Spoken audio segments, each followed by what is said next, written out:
On page 490, we begin the section on communicative efficiency. We're still answering the question here, what causes the differences or the similarities across languages in the world?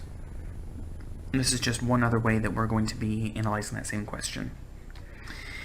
This section is addressing potential ambiguities.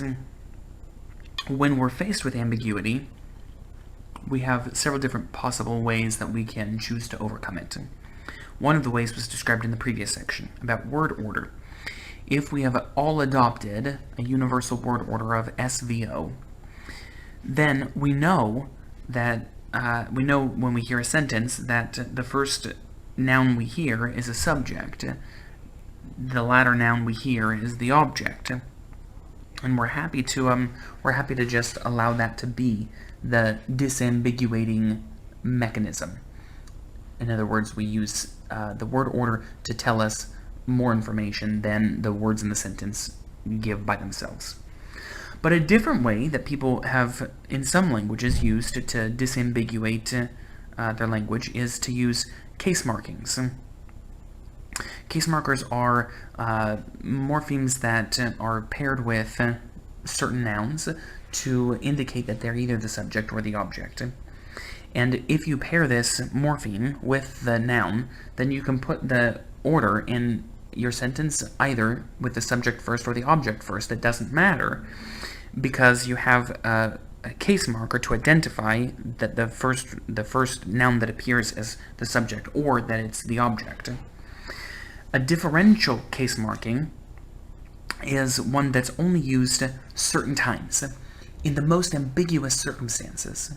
For instance, if you have a sentence that has a subject and an object and they're both animate, then it might be difficult to say which meaning is intended. So, for instance, if I was going to walk my dog, I could say, I walked my dog, and I am an animate object, but so is my dog. If I said the alternate sentence, my dog walked me, that's also a plausible sentence.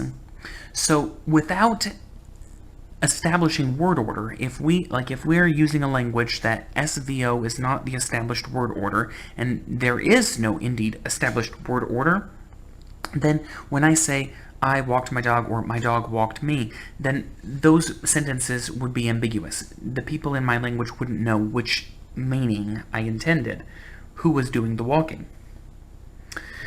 In order to clear that up, we could use some little word to attach to me and to attach to my dog, and that would clear up which one was the subject and which one was the object. Across languages, there is a bias toward differential case markings, because differential case markings resolve the most ambiguous situations.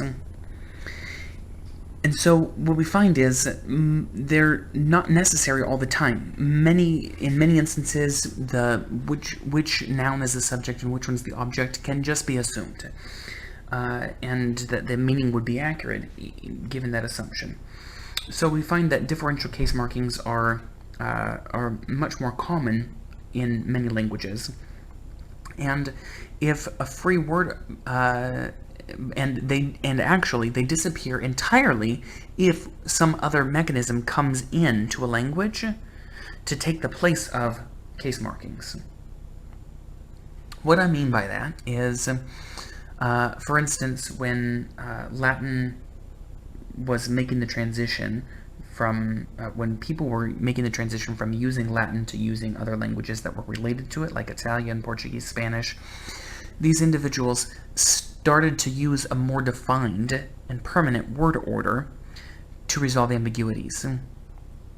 When they did that, case markings became irrelevant. You don't need an established word order in addition to case markings. One or the other will disambiguate things. So in order to stop a language from becoming too complex or unnecessarily complex, we see that people just will rely on one mechanism or the other to disambiguate things.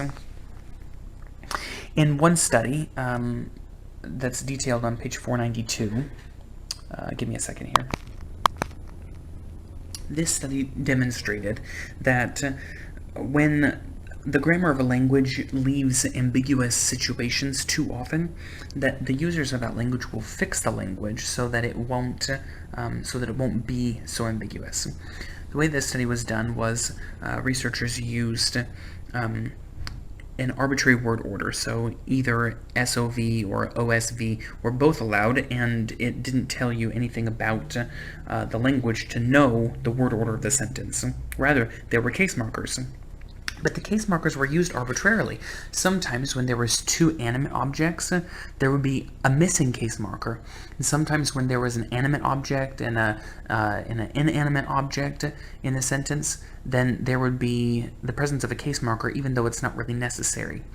But over time, when these participants of this research study were tested, they used the case markers in ambiguous situations only, and not in the unambiguous situations, suggesting that they were actually fixing the language. We don't know exactly why that happens, if it's because people are doing it sort of consciously or unconsciously, if there's some cognitive mechanism that imposes on us only certain types of language use, or if we consciously can anticipate what sentences, what types of sentences are going to be ambiguous. We don't know, but we do know that over time we see that people fix language so that it's not overly complex, but also so that it's sufficiently clear to resolve ambiguous understandings.